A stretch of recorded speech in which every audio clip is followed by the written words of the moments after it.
Well, hey everyone, my name is Nathan Jones, and if you're new here, welcome. I like to talk about all things movies, specifically Blu-rays, and today I have a good guest on, a good friend of mine, Tim Talks Talkies. How are you doing?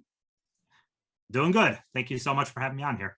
Yeah, it's been a while. I feel like we've known each other on the platform, at least kind of just through the comment sections and also our channels, because you've had multiple channels before, right? Before the current Yeah, iteration.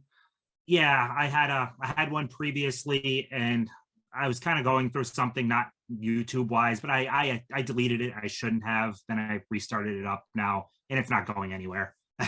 Yeah, it's a different. I'm honestly, it's a different time. It feels very strange, but I don't know how about your view count or how your interaction and engagement. But I feel like it's definitely waned down a little bit. I don't know. What do you think? Uh I don't know. I feel like for me it's going much better this time, but I'm also putting a lot more into it than I was last time. And I'm in a better headspace. Like I just was not in the right headspace last time at all. Well, that's good. Well, I mean, I'm loving the iteration of this channel, and where what you're doing these days, and it's fantastic. So I'm glad that you're back on the space. So Thank yeah. you. Yeah, but for people who are watching this, I'm sure you know what the film journey is, and of course, we normally just jump into some just conversations about and questions about our guests and where they are and where they've come from. So that first one being, what is your earliest memory with films, Tim? So I always joke around that I'm kind of like a goldfish that I forget a lot of stuff. So a lot of like really early childhood, I don't remember much of anything. So the earliest memories I have would be my grandfather taking me to the dollar theater, like the second run dollar theater, and that's where I saw Men in Black in theaters and just a bunch of stuff that came out around that time. So I would have been like 10. So that would be my earliest memories of me going to enjoy a movie or anything like that. My parents, my mom was a classic film person all the way, so she always had TCM and AMC and stuff on.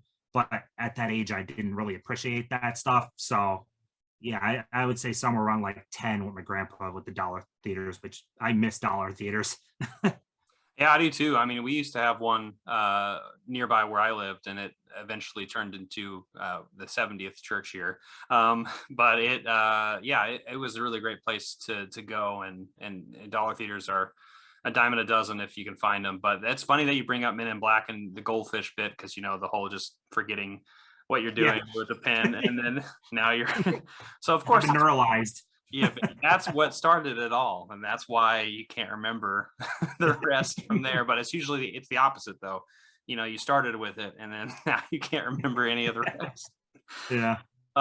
So besides Men in Black and that dollar theater experience, where did it like go next from like adolescence? So next things would be as he was taking me to more movies, I was enjoying it a lot. So I would also with my friend ride our bikes to the one town over to the local library and rent VHS like crazy. A lot of people don't realize just how much movies a library has. And yeah, like this would be probably somewhere around like 11, 12, and I would rent movies galore. I'd be renting like Gladiator and a whole bunch of other stuff from the library, and yeah, that was great. And then shortly after that, my uncle, who was a huge movie fan, passed away of cancer, and I got his whole collection. So a whole bunch of like genre stuff, like Jacob's Ladder and stuff like that, Oh, I wow. got from him. So that he is inadvertently the one that kickstarted like me owning movies too. So it all started with the library. So going to that town over, I mean, I'm just thinking right now, even um, the library that's kind of close to me, it has quite like a bit of selection itself. But obviously, going back in those VHS days, how could you guess how many movies there were there? Realistically, this is a pretty small library. I would say now thinking about it, it was probably maybe like 200, 300 movies. But to Like, 11, 12-year-old me, oh, that was a world of movies. yeah. And it was it kind of similar to like the renting experience, like at a Blockbuster or something, where you have a certain amount of rentals. You could rent infinite amount. Like you could rent out 20 if you wanted, but it was I think it was a 7-day window, and then you could go renew it. But I would ride with my my backpack, and I would just fill up the backpack with movies. It was fun. It was like a 25-minute round or 25-minute one-way trip on the bike, but it was totally worth it. And you get exercise too, right? So yeah, and hang out with your friend. You said you were with your best friend going over there. Yeah, it lasted until the two of us. I mean, kids don't look both ways, and Yeah. we went onto a road. He ended up getting hit by a car. He was okay, but it kind of deterred that whole going to the library on our bikes thing anymore, because it was a scary situation. Oof. Well, I'm sorry to hear about that, but I mean, still, I mean, it sounds like, besides that particular incident, I mean, it sounds like a good time to learn about some film, and just build up on that.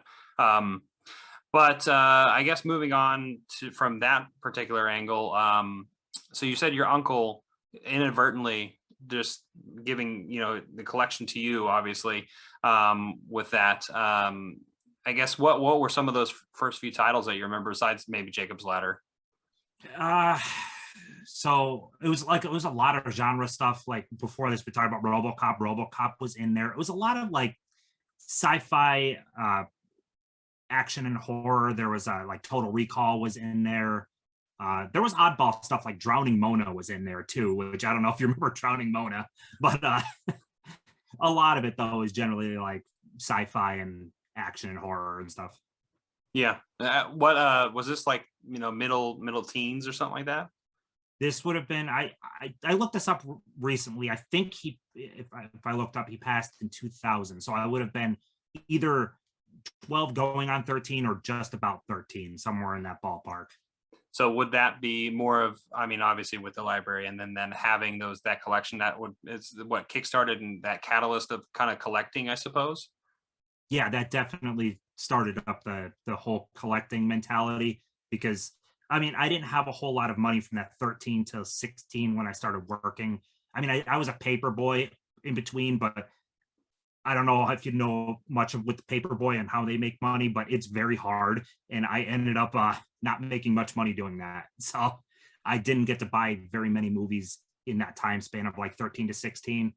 So yeah, it was basically a stagnant collection for the most part until I hit working age. I mean, Right. I got whatever I could, but it wasn't too much.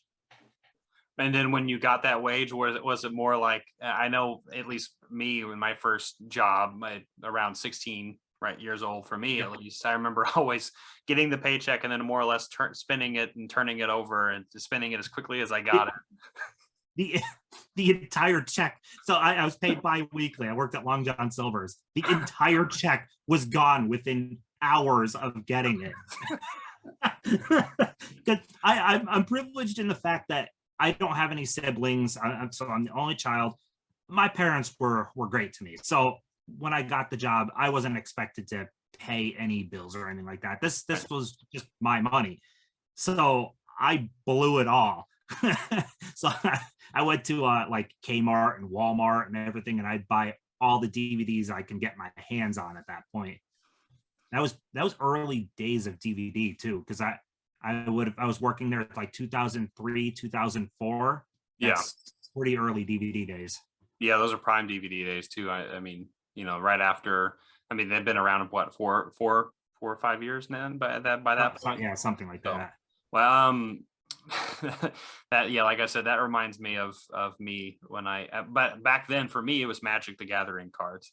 I would definitely just turn around and spend it on that, and just never have any money. But I guess going from that first, like that job actually, did you ever do anything kind of in that like late, maybe high school, early college area age, that you did with movies?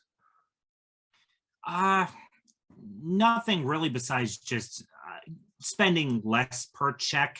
I guess because as I was expected, I still lived at my house with my parents until 24 or something like that. So it hit a certain point where my parents were like, okay, you gotta pay a rent and stuff like that. So I bought less movies, but things in general didn't really change too much. I'd get my check, I'd see how much I could spend, and I would go out to all the stores and buy whatever I could with whatever money I had.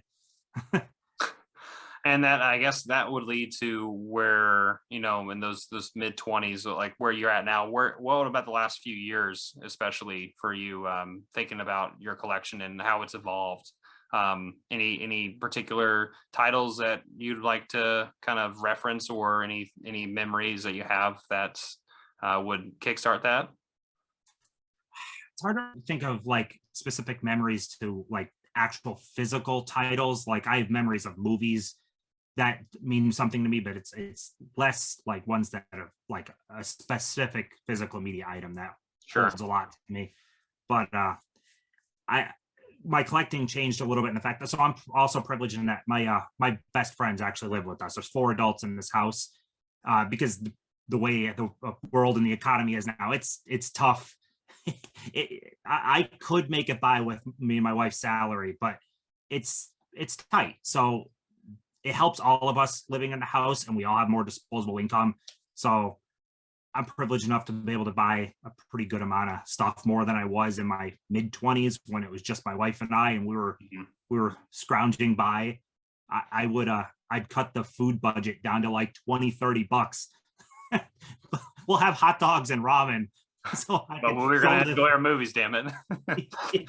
Basically, I'm pretty irresponsible with money, but we have one life in this world, and I want to enjoy it the best I can.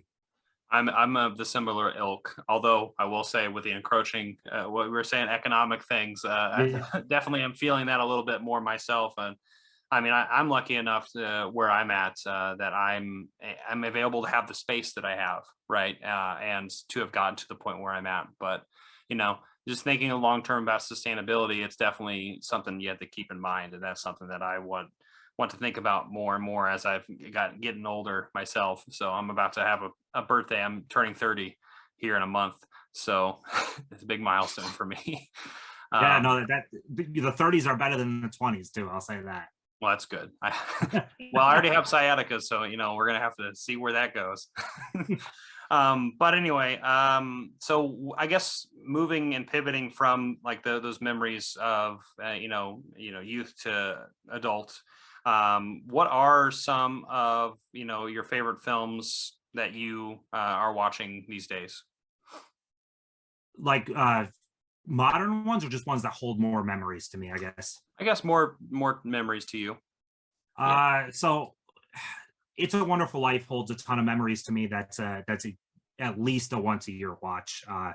That was James Stewart was my mom's favorite actor, which actually I did kind of a James Stewart month on my channel. Well, personally, just because I love the guy. So I've been watching a bunch of his stuff this month. But yeah, that movie holds a ton of fond memories. I got to go to the theater with her to go see like a rescreening of it like 5 years ago. That was fantastic.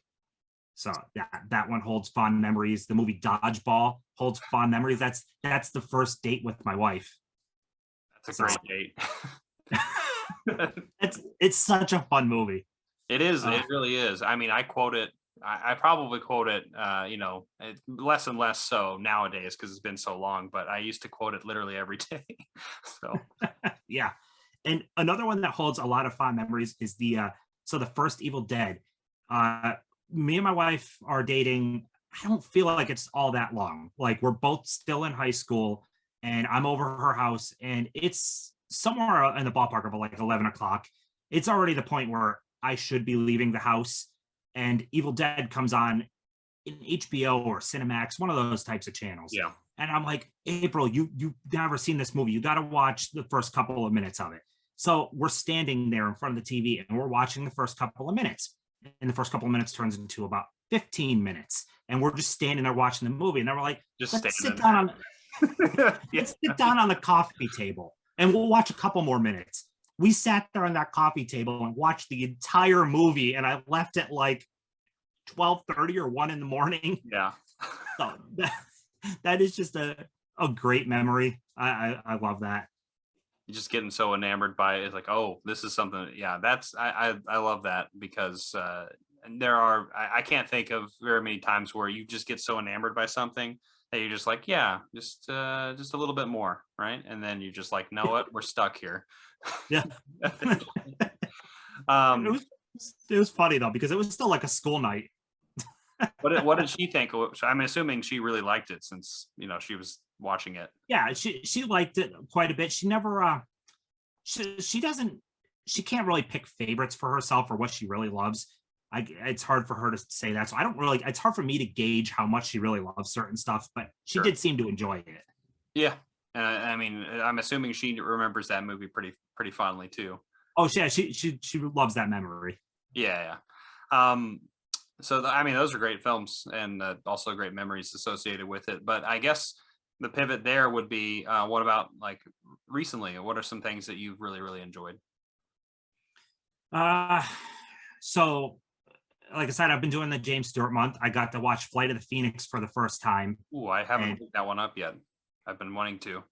Absolutely phenomenal movie. The cast is amazing, and you get to see so James Stewart.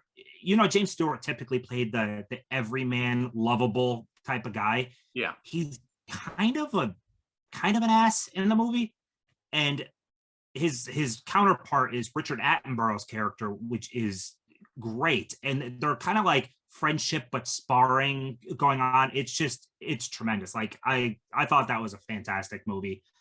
What is some of the other stuff? Shop Around the Corner I watched, which John Plattix too highly talks about. Loved that. Harvey, which is such a fun movie. Always remember that cover. Always remember that cover. Yeah. So yeah, like I said, a lot of James Stewart, and then I watched Dunkirk in 1917, basically back to back. Dunkirk is one of my favorite movies of all time. It's my favorite Nolan movie, which almost no one says. Yeah, I haven't heard that really. Yeah. I absolutely love Dunkirk, but yeah, so I did that double feature. I've kind of been all over the place. I completely get that feeling because I mean I'm sure but I've been doing an ABC movie challenge just to tackle my collection. So I'm watching 26 movies in alphabetical order, just random ones, right? Things that have been sitting on my shelf for a bit. And so I just watched Intolerance last night, the D.W. Griffith silent picture. But I'm about to watch Jackie. So Jackie's completely different ends of the spectrum. It's like, oh yeah, there's this silent epic, right after Birth of the Nation, that really scary movie. And then here we are, here's Jackie. Yeah, this is all over the map.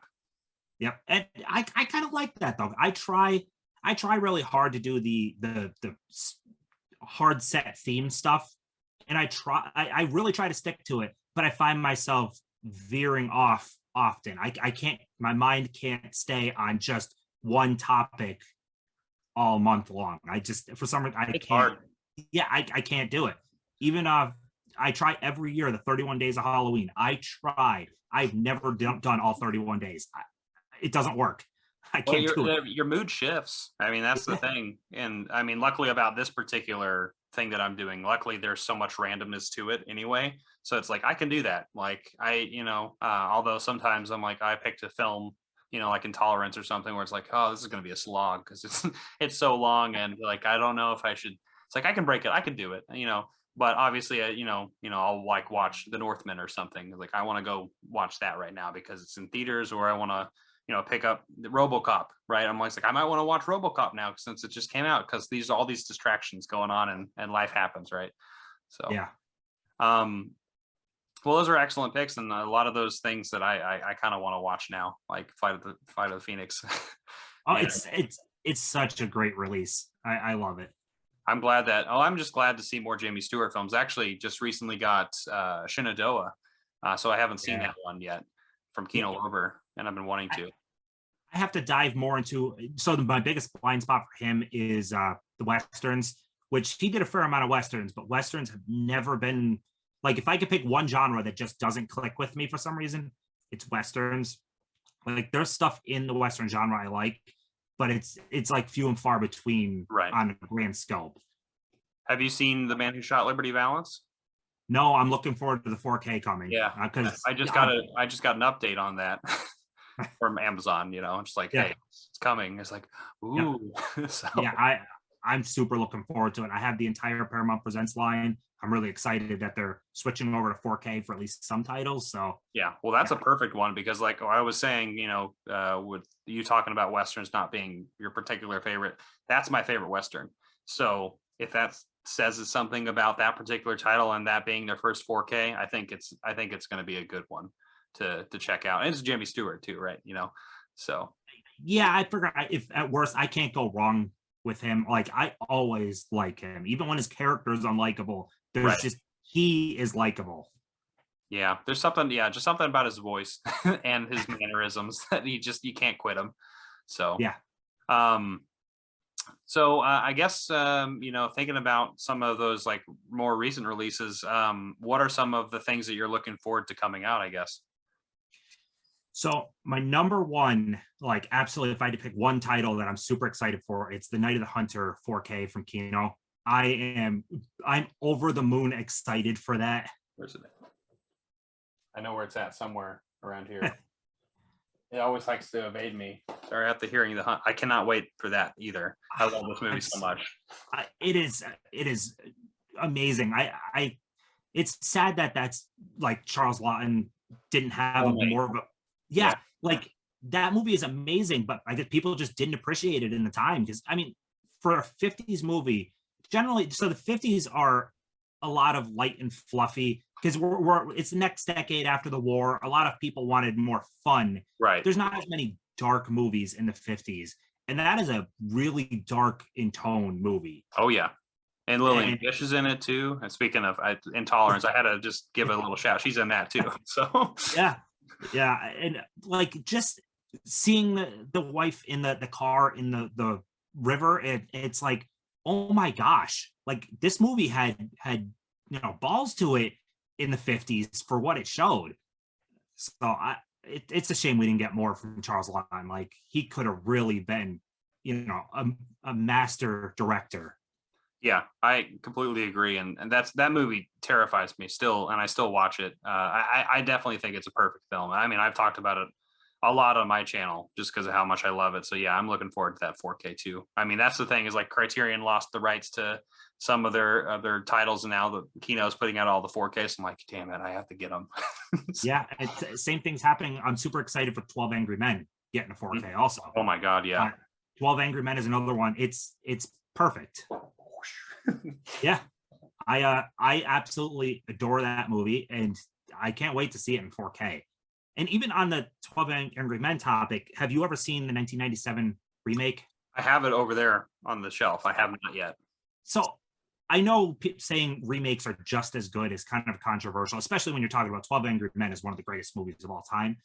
That remake is, honest to goodness, I can't fault it for anything besides not being original. I guess that would be the only thing I can fault it for. Like, you are switching out great actors for more great actors. Like George Sanders, isn't it? Right? Who? George Sanders, isn't he in that one? I have to go get over there, but you have Jack Lemmon is playing Henry Fonda's character, which he is absolutely amazing. Who you have? Now I gotta get I'm trying to remember the whole cast off the top of my head. You're good. It's all there. It's blanking on me. It's directed by William Friedkin, though. Yeah, which is so. I saw that. That's the reason I picked it up. One of them. Yeah, you get a phenomenal George C. Scott. There's another great one in the movie. That's who I was thinking of. Yeah, but you get a great director and an amazing cast, and the only thing I can knock it for is just not being original. Like, it does everything else just as good as the original. Well, I've been, now that you've kind of hyped it up for me, I have to put it on the list. I definitely should have. I started this whole ABC movie challenge with a number, but I chose Robert Altman's Three Women, and I watched that. But now I kind of want to do this whole ABC thing again, and 12 Angry Men being the first one. Yeah, I'd be really curious to hear your thoughts, because people that I've talked to that have seen it, though, they also kind of think it's just as good. I think just maybe the idea that it's a TV movie kind of put people off. But There's so many good TV movies. I mean, I don't know about you, but based on kind of what we've talked about a little bit, just on some of the similar things that we enjoy. But I'm such a big fan of kind of films that are more like plays, more like TV, like yeah, set in like one room. I mean, look behind me. The Before trilogy's more or less, just between two people. But I mean, it's the same thing with 12 Angry Men, where it's like, hey, we're just in one location, more or less. I mean, two, the back room and the courtroom. yeah, But yeah, it's the whole thing. Like the whole plot is just driving you forward, and you're so intrigued by what's going on in the movie. So I don't yeah. know about you on that one. I I love that type of stuff. Even like To Kill a Mockingbird doesn't have that many locations. That is an amazing movie and amazing play too. I got to see the play luckily on Broadway last month. Loved it. So have you been to many plays before? Was that my third or fourth? So I saw Matilda, which I thought Matilda was adorable. I really enjoyed that. I saw one called Lobby Hero, which only ran for a couple of months. It was uh Chris Evans, uh Michael Cera, and I can't remember the other person, but I mean it was an all-star cast, and we saw the opening night showing, and we didn't even know at the time, but Edgar Wright was in the front row. Oh man. Yeah. But that was a great little, like, someone was murdered, solve it type thing. Yeah. Those are Yeah, always fun. yeah. I've only ever been to one play, and so which is a shame. But I mean, the location where I'm at, I have to drive about 3 hours to even think about seeing something. So Yeah. and I have to do 9 hours to Chicago, Yeah. which is where a lot more plays are, right? So I guess I would pivot, thinking about those favorite things that you have, but what about some of your favorite films of all time?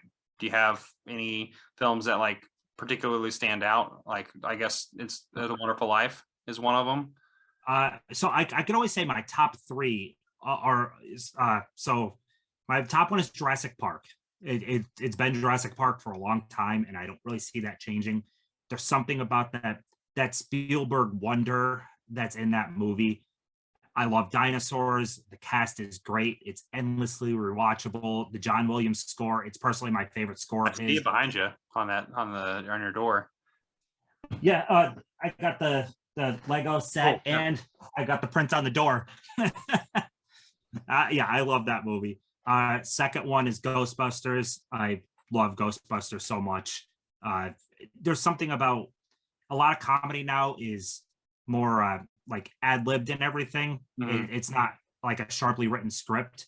And Ghostbusters, they did throw stuff in, but a Right. lot of it just a sharply written script, and then they veered off a little bit. Whereas like the new Ghostbusters, that not Afterlife, but the The 2016, Paul Rudd. it, Yeah. it didn't feel like they wrote as much. It was just like throw in whatever you think is funny. I'm not as into that. Yeah, I get that too, and there's definitely some some originality. Thinking back to like those old screenplays, where we had people who were writing much tighter dialogue. I feel like maybe this. I don't want to sound like an old man now, but I was gonna say, I feel like the spectacle has definitely taken over more so than maybe the dialogue and the interest in what people are saying, I suppose. Yeah. It just might mirror the culture more. I think that might be why. But Yeah, people I guess are more into it, but like I think about something like Aaron Sorkin is a master of writing, right. and to me, the guy has made a mastercraft out of his writing. Perform his lines and his story as it is. You as an actor, you don't need to try to change everything up. You know what I mean? Like just run it as it is, and it's probably going to be fantastic because the guy Mhm. knows what he's doing. So I'm not as much into the whole just like change up lines on the fly type thing. Yeah. I mean, I would say the only thing that would make sense would be the more comedic side of things, although, that could be a completely disaster and why it wouldn't be as funny. So, yeah, it's interesting, but that could be a whole other tangent, right? On trying to figure out what, what we're talking about. Yeah. Um, So you said Jurassic Park, Ghostbusters, and Die Hard is my third one. I adore Die Hard so much that I watch it I think it's a Christmas movie, but I watch it every Christmas too. Yeah. Okay. Yeah. It's amazing when you think Die Hard basically created an entire new action genre. You look at the action movies before Die Hard, and it's the Arnold Schwarzeneggers and the Stallones with the muscle bound guy that can punch through a wall. And then you have Die Hard, which is kind of like the everyman hero. And he completely changed the whole idea of what it is to be a hero in an action movie. And it shows in all the movies that came after. Like you got Speed with Keanu Reeves. Who would have thought before Die Hard that you could have a Keanu Reeves character play the action hero? But it works. Yeah, I mean, even now with John Wick, right, and he's continuing on with his badassery. You don't have to be super buff and tame like in the 80s. So yeah, that is crazy. I hadn't thought of Die Hard like that, but that's definitely a movie that just lives in my mind, and the amount of lines and sequences in that movie are just unforgettable. I love that movie every Christmas, and yes, everyone should watch this on Christmas Day. Or Christmas Eve, whenever you celebrate Christmas. I watch so many different things. I always feel like I give the most generic top three, though. You know what I mean? Hey, if they're like, the thing is like the rewatchability. So like I always say Lord of the Rings are like my favorites because I rewatch them a lot because I love them that much. You know, it's comfort, and like that's why they're your favorites, right? So how many times can you say how many times you've seen all those movies? Oh gosh, I couldn't even probably put a number on it. I seriously, it's a lot. It's at the point where my wife will roll her eyes if I bring them up. Though Dunkirk is starting to creep up there because I've been watching.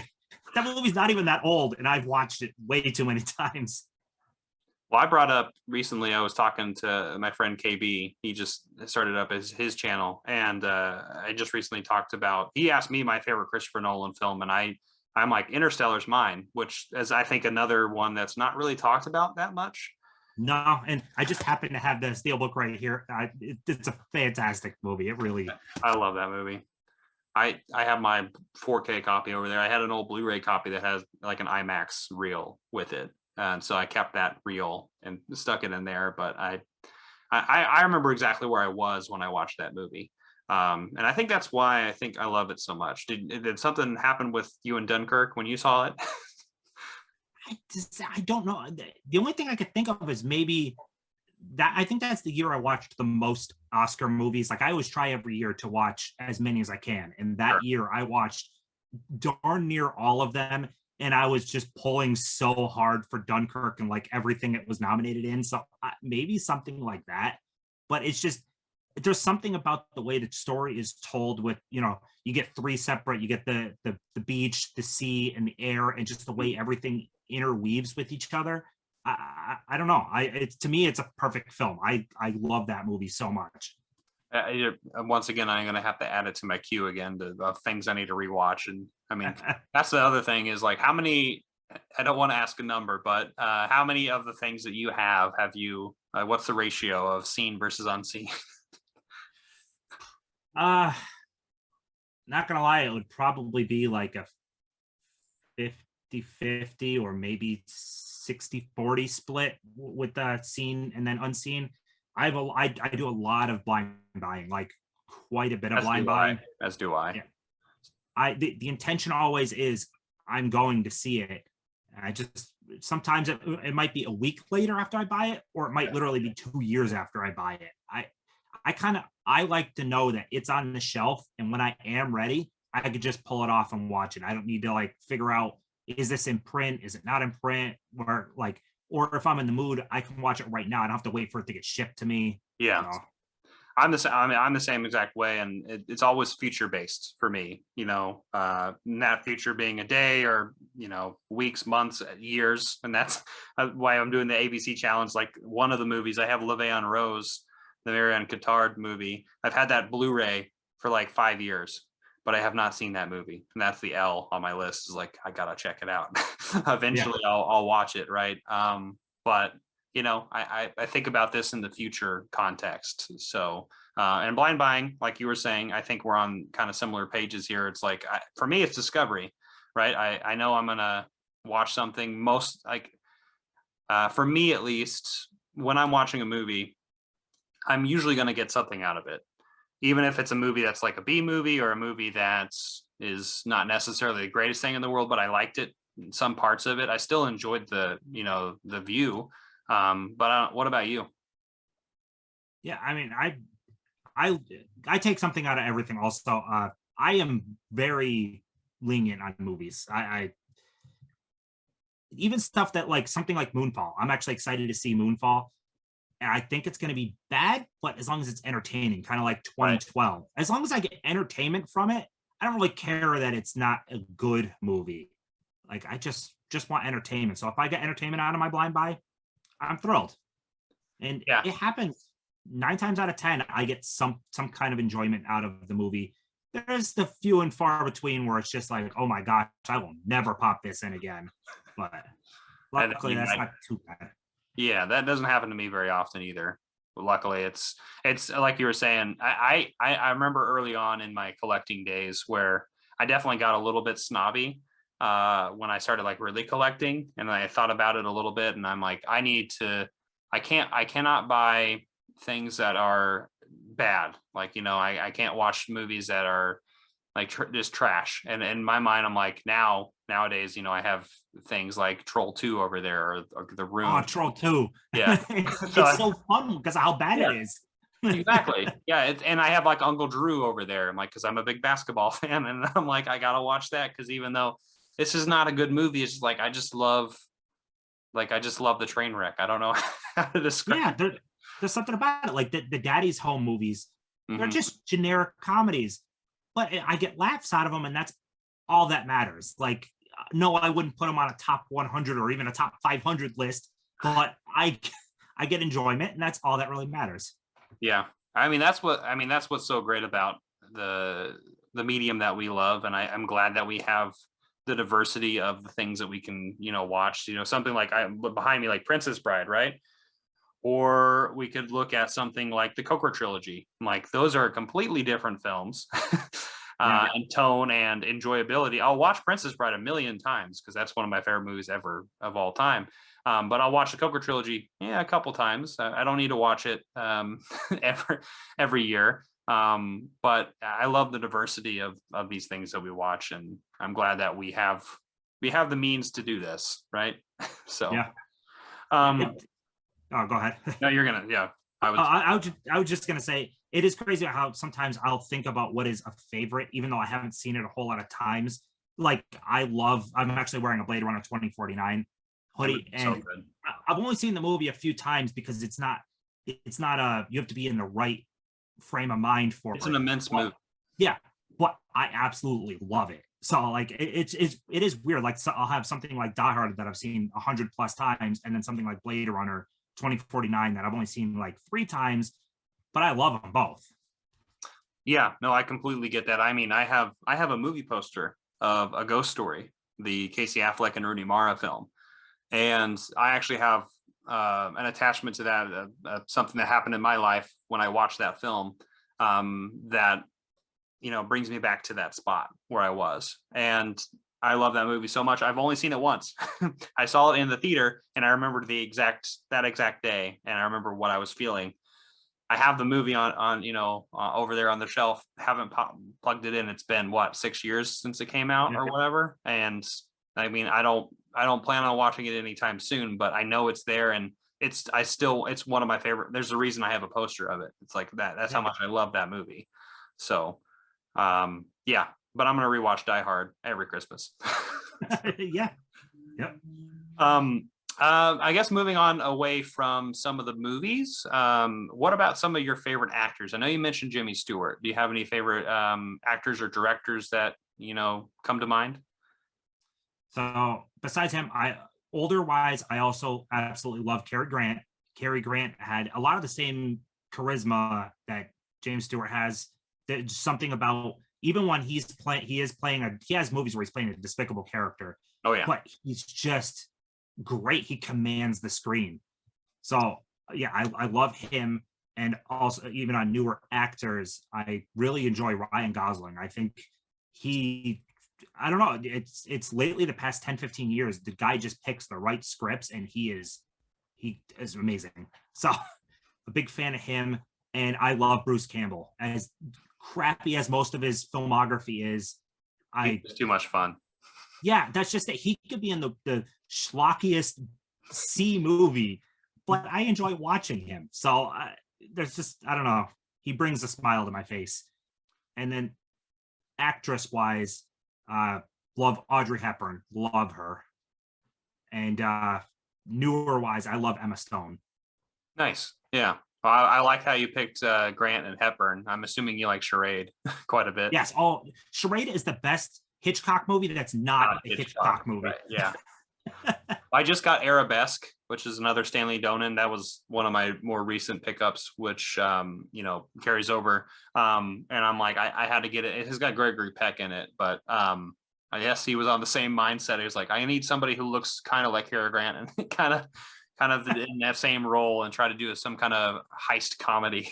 So Yeah. What about directors? Gosh.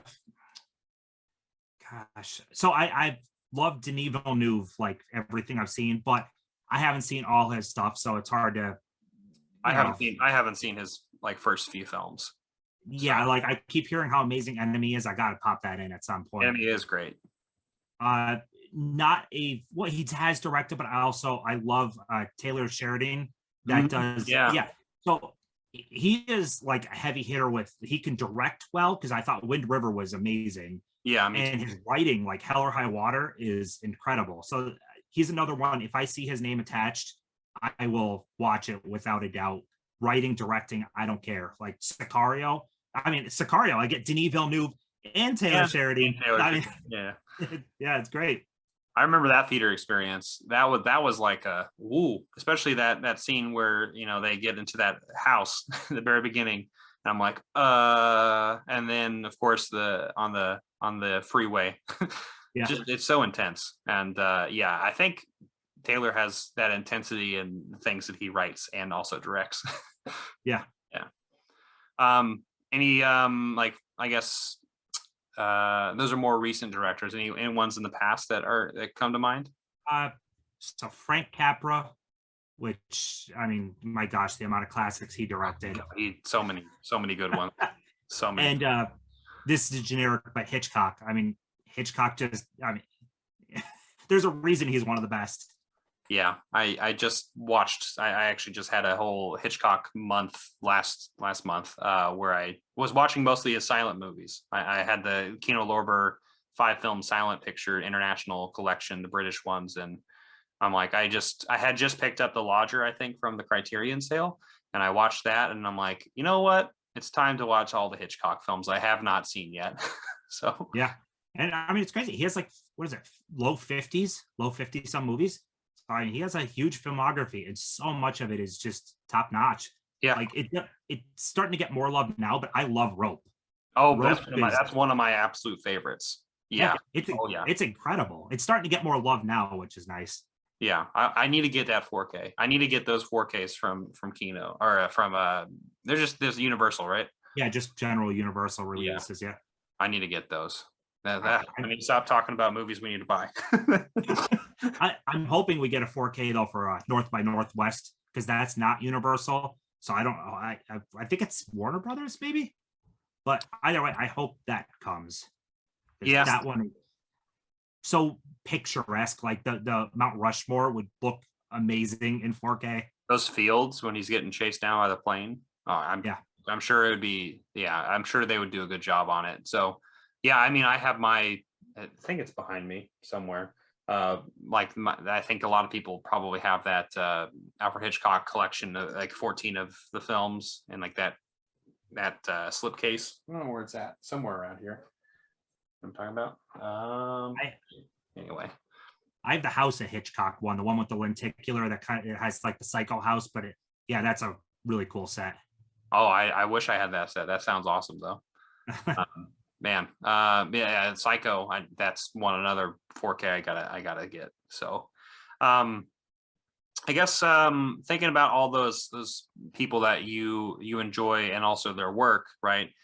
If you could be in any one of those filmmakers' movies, who would you choose?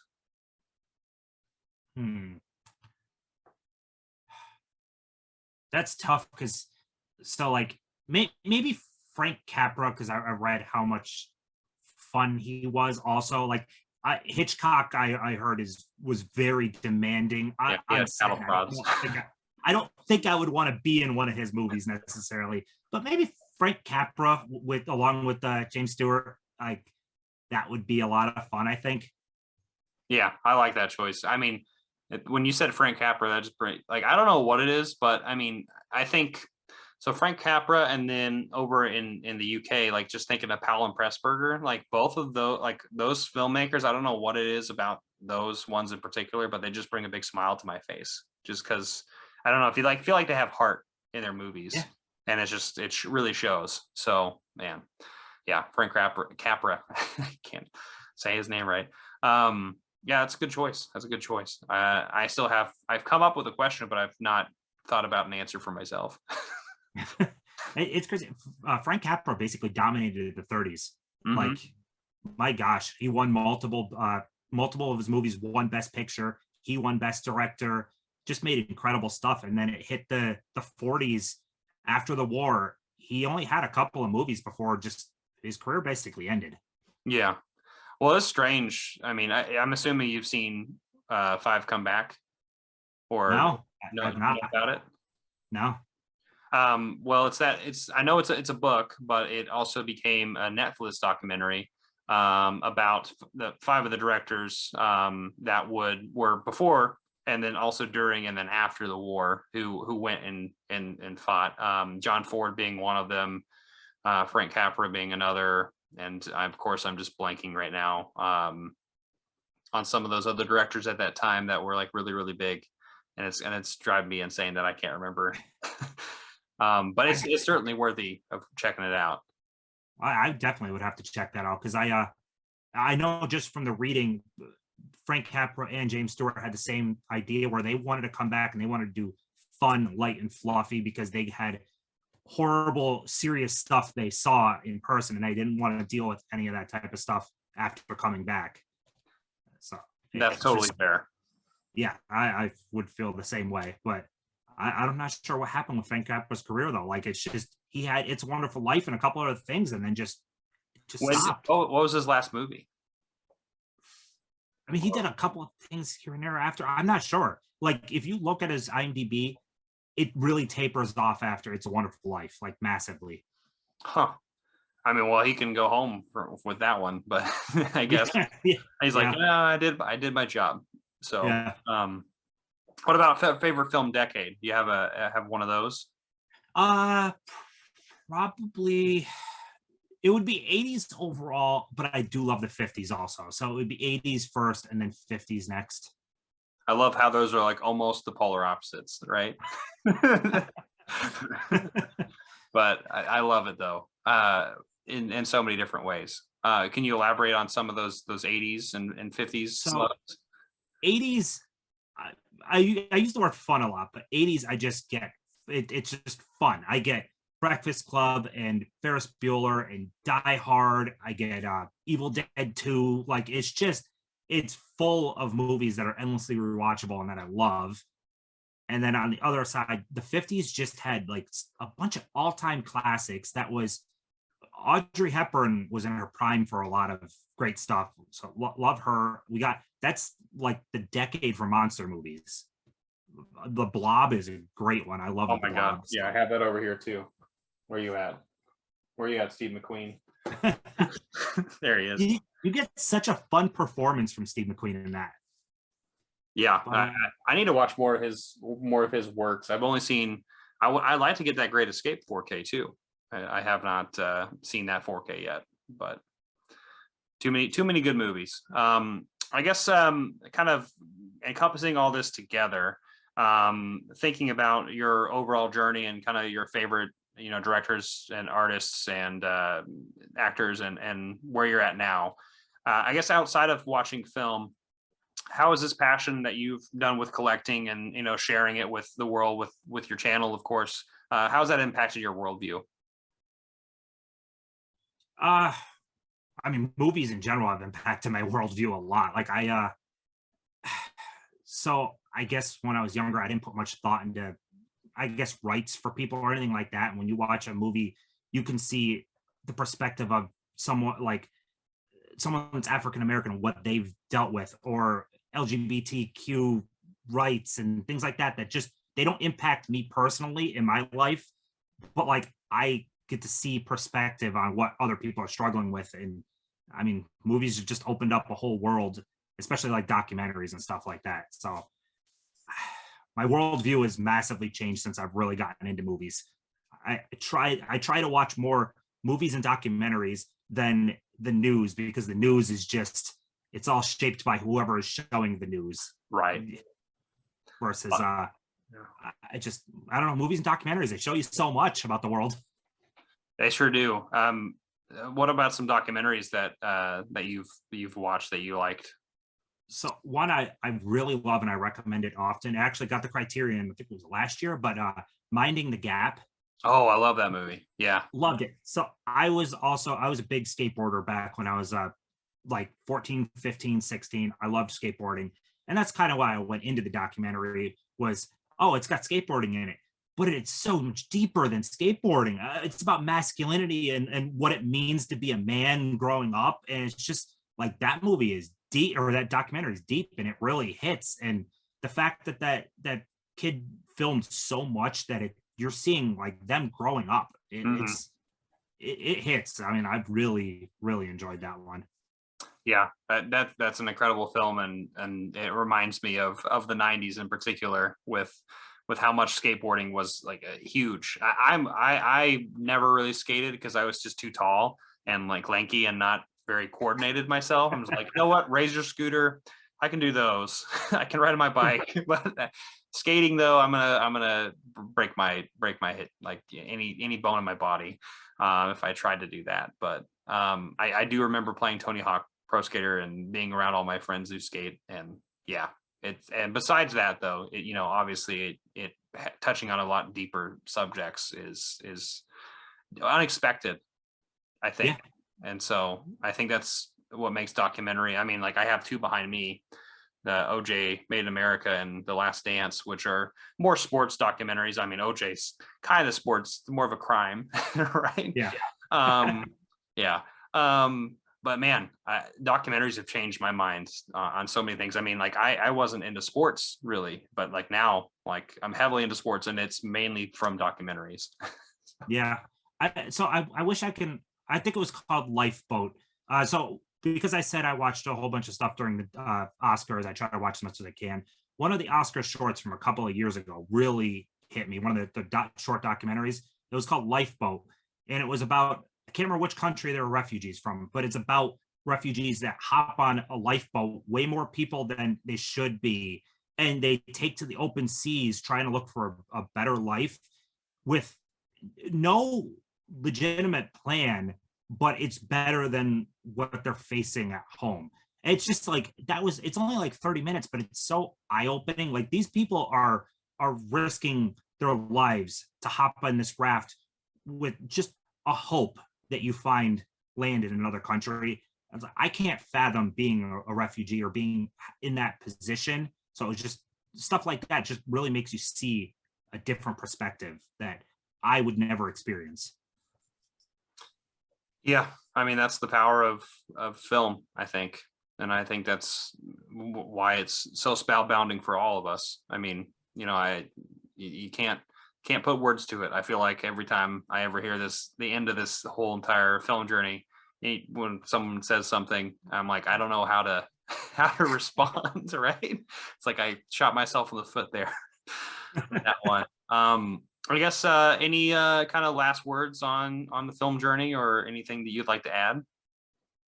Not really. We hit on a lot of points. I mean, I just have a love for movies, and that even though I haven't seen everything, there's lots of stuff that people like, you haven't seen that yet. Try to watch as much as I can. There's only so much time in a day. There's only so many days in a year. but I just try to soak in as much as I possibly can over my life. So I love movies. Yeah, I'm in a similar boat, lifeboat. That's a bad analogy. That's a bad analogy. Cut this. Oh man. But no, I'm in a situation, just thinking about time and what we gotta do with it. And maybe we want to check out something new, or maybe we want to rewatch Jurassic Park. The millionth time in a row, which is totally fine. No, where can people find you, Tim? Both Instagram and YouTube, same name, Tim Talks Talkies. I have a TikTok also, same name. I've only uploaded a couple of things. I'm still iffy on TikTok, but Instagram and YouTube, I'm on there very often. Excellent. I'll be linking those in the description down below if you want to check out Tim and his channel. I want to say thank you for coming on this. This has been a lot of fun. Yeah, I had a blast. This was a good conversation. Well, I hope everyone at home has enjoyed it as well and can follow along. And if you have any questions yourself, or any things that we can further conversate down in the comment section, definitely leave something down there for both of us. We'll definitely be reading that. So thank you so much for watching this video. I hope you enjoyed it. Give it a like, share, hit the notification bell, subscribe, and we'll see you next time. I'm not jonesing around.